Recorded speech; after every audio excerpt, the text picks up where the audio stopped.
Assalamualaikum warahmatullahi wabarakatuh. Perkenalkan, kami dari kelompok 1 ingin mempersembahkan hasil kerja kami mengenai aritmia. Kami terdiri dari 8 anggota dengan rincian sebagai berikut. Yang pertama, Pramudia Arbi Wilaga. Yang kedua, Irda F. Firyani. Yang ketiga, Siti Salwa Fauzia. Yang keempat, Silvino Zahra. Yang kelima, Ikhlasul Mukmin. Yang keenam, Siti Rifdahul Zahra. Dan yang terakhir, Novia Dwi Ismayanti. Mari kita langsung masuk ke dalam materi. Di sini ada definisi aritmia. Aritmia adalah kondisi di mana terjadi gangguan pada kecepatan atau irama detak jantung. Hal ini bisa terjadi ketika impul listrik yang mengontrol detak jantung berjalan terlalu cepat atau takikardia, terlalu lambat atau bradikardia, atau secara tidak teratur. Aritmia dapat disebabkan oleh berbagai faktor seperti penyakit jantung koroner, hipertensi, infark miokard, ketidakseimbangan elektrolit, atau efek samping obat-obatan tertentu.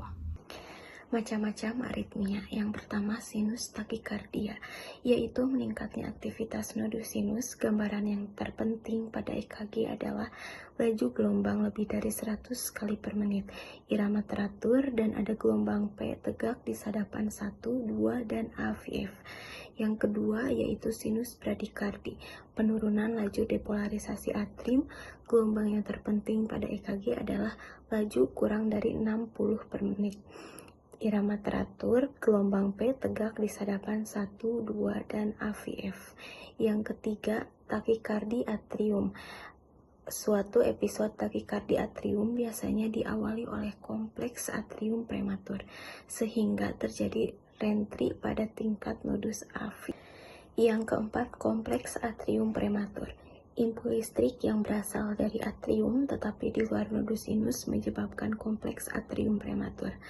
Timbulnya cerebrum denyut sinus berikutnya. Gambaran EKG menunjukkan irama tidak teratur. Terlihat gelombang P yang berbeda bentuknya dengan gelombang P berikutnya. Yang kelima, flutter atrium.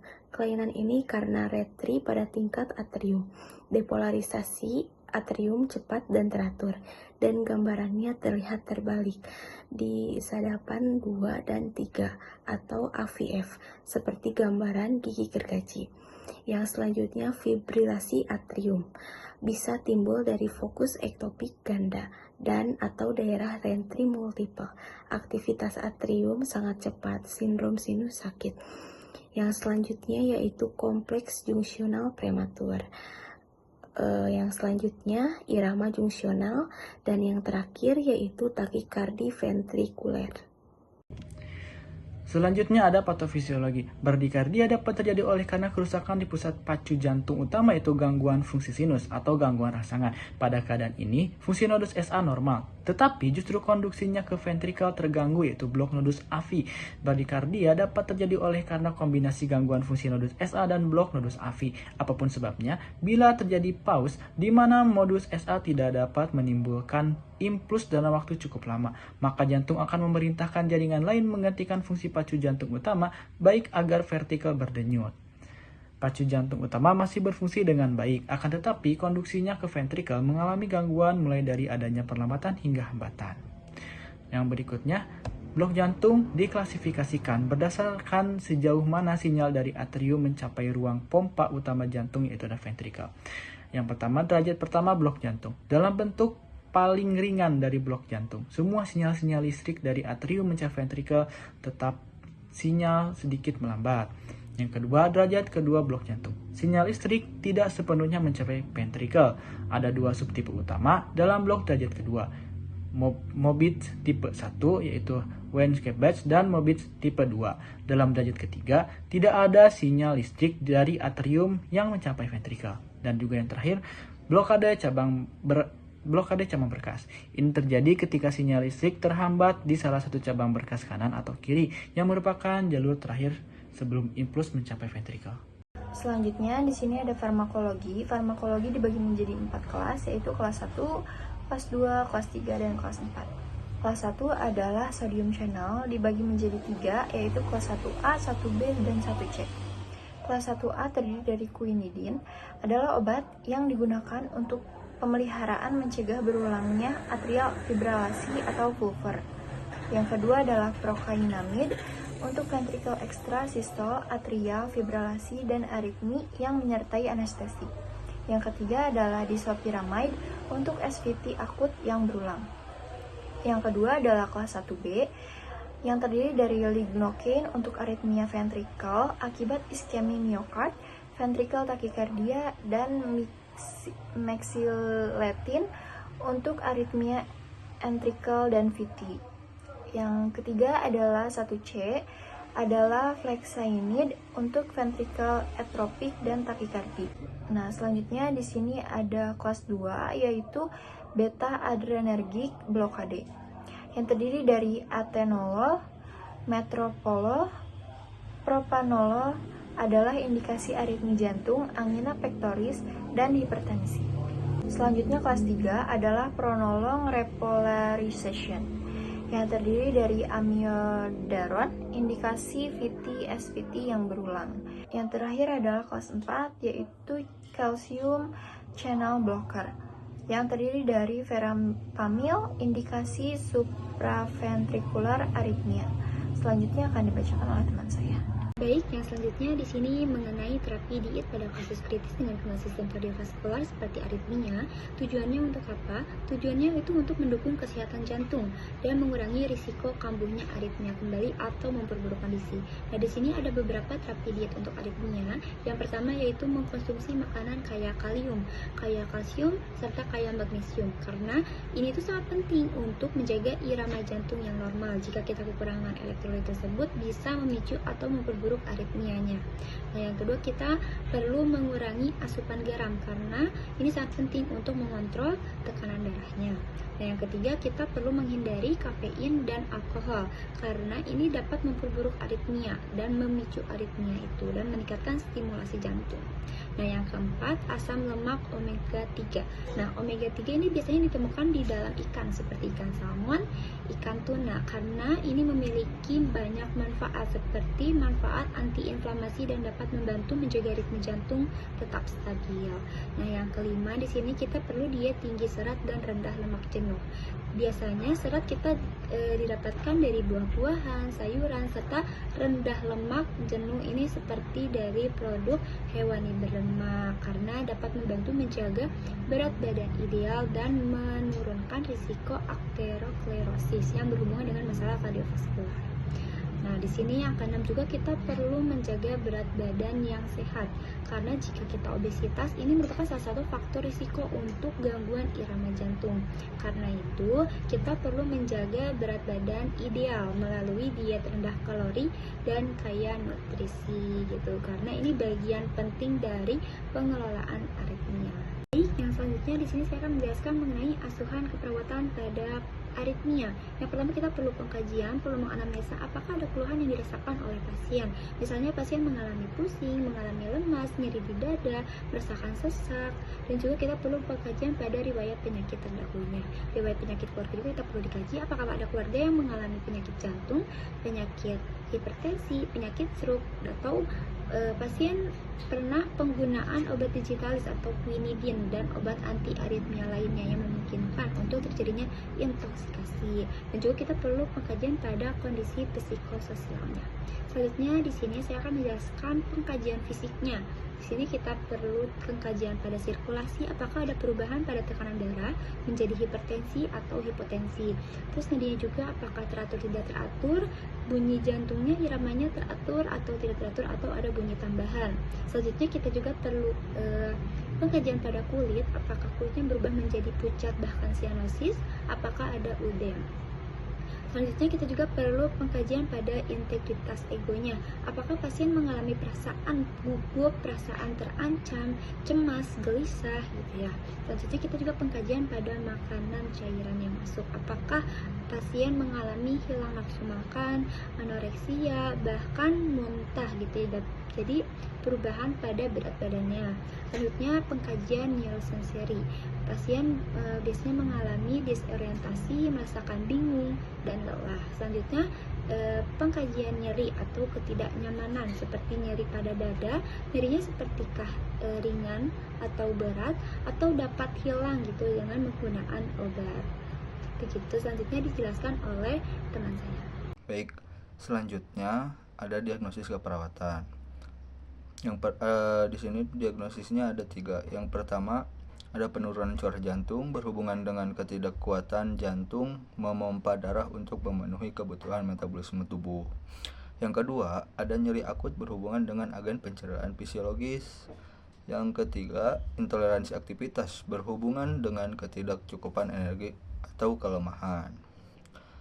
Selanjutnya di sini ada SDKI, SLKI, dan psikinya. Untuk SDKI-nya itu penurunan curah jantung, dan penyebabnya itu ada 4. Yang pertama, perubahan irama jantung. Yang kedua, perubahan preload. Yang ketiga, perubahan afterload. Yang ketiga, perubahan kontraktilitas. Nah, di sini selanjutnya ada SLKI, yaitu curah jantung. Setelah dilakukan intervensi keperawatan selama 3 kali 24 jam, maka curah jantung meningkat dengan kriteria hasil palpitasi menurun. Yang selanjutnya takikardi menurun. Yang terakhir ada gambaran EKG aritmia menurun. Di sini ada psikinya. Psikinya itu yaitu perawatan jantung. Untuk observasinya, yang pertama identifikasi tanda dan gejala primer penurunan curah jantung atau meliputi dyspne, kelelahan, edema, ortopne, PND, dan peningkatan CPV. Yang poin selanjutnya ada identifikasi tanda dan gejala sekunder penurunan curah jantung, yaitu meliputi peningkatan berat badan, hepatomegali, distensi vena jugularis,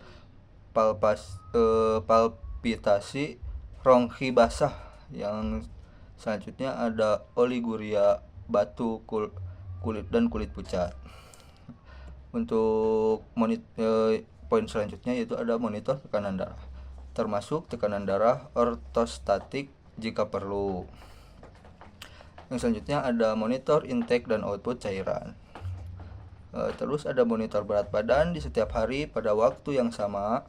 Selanjutnya ada saturasi oksigen, monitor keluhan nyeri dada, misalkan intensitas lokasi, radiasi durasi, persipitasi yang mengurangi nyeri. Selanjutnya monitor EKG 12 sadapan. Ada monitor aritmia atau kelainan irama frekuensi. Selanjutnya monitor nilai laboratorium jantung, misalkan elektrolit, enzim jantung, BNP, NT-Pro, BNP. Selanjutnya ada periksa tekanan darah, frekuensi nadi sebelum dan sesudah aktivitas.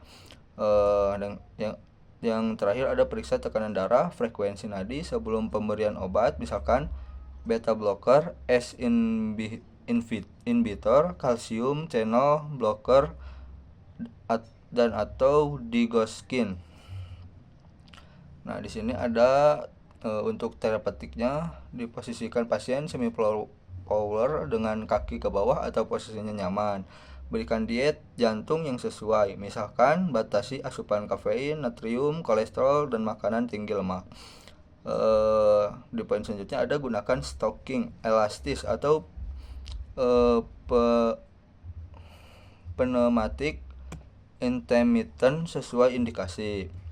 Selanjutnya ada fasilitasi pasien dan keluarga untuk modifikasi gaya hidup sehat. Selanjutnya ada berikan terapi relaksasi untuk mengurangi stres jika perlu. Berikan dukungan emosional dan spiritual. Yang terakhir ada berikan oksigen untuk mempertahankan saturasi oksigen lebih dari 94%. Nah, yang terakhir ada anjurkan beraktivitas fisik sesuai toleransi. Anjurkan beraktivitas fisik secara bertahap. Yang selanjutnya ada anjurkan berhenti merokok, dan terakhir ada ajarkan pasien dan keluarga mengukur berat badan harian. Nah, di sini ada poin terakhir, yaitu kolaborasi. Kolaborasi ada 2 poin. Yang pertama, kolaborasi pemberian aritmia jika perlu. Yang kedua, rujuk ke program rehabilitas jantung. Baik yang sekarang ada nyeri akut, data subjektifnya mengeluh nyeri, data objeknya tampak beringis, bersikap protektif, seperti waspada, posisi menghindari nyeri, gelisah, frekuensi nadi meningkat, dan sulit tidur. Terus tingkat nyeri menurun. Setelah dilakukan intervensi selama 3 kali 24 jam, maka tingkat menurun dengan kriteria keluhan nyeri menurun, meringis menurun, sikap protektif menurun, gelisah menurun, kesulitan tidur menurun, frekuensi nadi membaik. Nah, untuk intervensinya itu adalah manajemen nyeri. Nah, observasi isinya itu adalah observasi, identifikasi lokasi, karakteristik, durasi, frekuensi, kualitas, intensi nyeri, identifikasi skala nyeri, identifikasi respon nyeri nonverbal, identifikasi faktor yang memperberat dan memperingan, identifikasi pengetahuan dan keyakinan tentang nyeri, identifikasi pengaruhan budaya terhadap respon nyeri, identifikasi pengaruhan nyeri pada kualitas hidup, monitoring keberhasilan terapi komplementer yang sudah diberikan. Monitor juga efek samping penggunaan analgetik. Nah, untuk terpetiknya kita bisa berikan teknik non farmakologis untuk mengurangi nyeri, ya, seperti misalnya terapi musik, terus juga teknik nafas dalam, teknik imajinasi terbimbing, kompres hangat dingin, dan lain sebagainya. Lalu juga ada kontrol lingkungan yang memperberat rasa nyeri seperti suhu ruangan, pencahayaan, kebisingannya, fasilitas istirahat dan tidur, pertimbangan jenis dan sumber nyeri dalam pemilihan strategi meredakan nyeri. Nah, kita juga bisa melakukan edukasi. Yang pertama, jelaskan penyebabnya, periode, dan pemicu nyerinya itu apa. Jelaskan strategi meredakan nyeri, anjurkan monitoring nyeri secara mandiri, anjurkan menggunakan analgesia secara tepat, ajarkan teknik farmakologis untuk mengurangi rasa nyeri, dan juga kita bisa kolaborasi pemberian analgetik jika perlu. Lalu yang diagnosa berikutnya ada intoleransi aktivitas. Penyebabnya biasanya ketidakseimbangan antara suplai dan kebutuhan oksigen, tiara baring, kelemahan, imobilisasi, gaya hidup monoton. Nah, untuk itunya kita menggunakan toleransi aktivitas meningkat. Ya, setelah dilakukan intervensi keperawatan selama 3 kali 24 jam, maka toleransi aktivitas meningkat dengan kereta hasil, keluhan lelah menurun, frekuensi nadi membaik, dyspnea saat aktivitas menurun, dyspnea setelah aktivitas menurun. Nah, untuk intervensinya kita gunakan manajemen energi. Nah, observasinya itu identifikasi gangguan fungsi tubuh yang mengakibatkan kelelahan, monitor kelelahan fisik dan emosional, monitor pola dan jam tidur, monitor lokasi dan ketidaknyamanan selama melakukan aktivitas.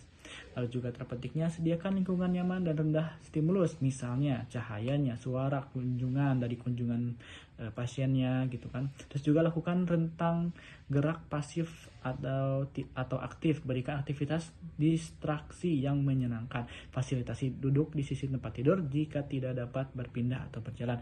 Lalu kita bisa juga menganjurkan edukasi. Nah, anjurkan tirah baring, anjurkan melakukan aktivitas secara bertahap, anjurkan menghubungi perawat jika tanda dan gejala kelelahan tidak berkurang, ajarkan strategi coping untuk mengurangi kelelahan. Lalu juga kita bisa menggunakan kolaborasi. Nah, kolaborasi dengan ahli gizi tentang cara meningkatkan asupan makanannya. Implementasi keperawatan. Implementasi merupakan tahap dalam proses keperawatan di mana perawat memberikan intervensi keperawatan baik secara langsung maupun tidak langsung kepada pasien. Pelaksanaan adalah tahap di mana perencanaan yang telah disusun direalisasikan dan diwujudkan. Pelaksanaan rencana keperawatan dilakukan secara terkoordinasi dan terintegrasi disesuaikan dengan kondisi pasien. Evaluasi keperawatan adalah tahap akhir dalam proses keperawatan yang bertujuan untuk menilai sejauh mana intervensi yang telah dilakukan berhasil mencapai tujuan perawatan yang telah ditetapkan. Evaluasi ini membantu perawat mengidentifikasi apakah masalah kesehatan pasien telah teratasi, masih memerlukan intervensi tambahan atau perlu diubah. Evaluasi ini mencakup penilaian terhadap hasil intervensi dan dapat dilakukan secara berkala untuk memonitor perkembangan pasien. Itulah penjelasan dari kelompok 1 tentang aritmia. Sekarang kami akan menampilkan ringkasan dari mind mapping yang telah kami buat.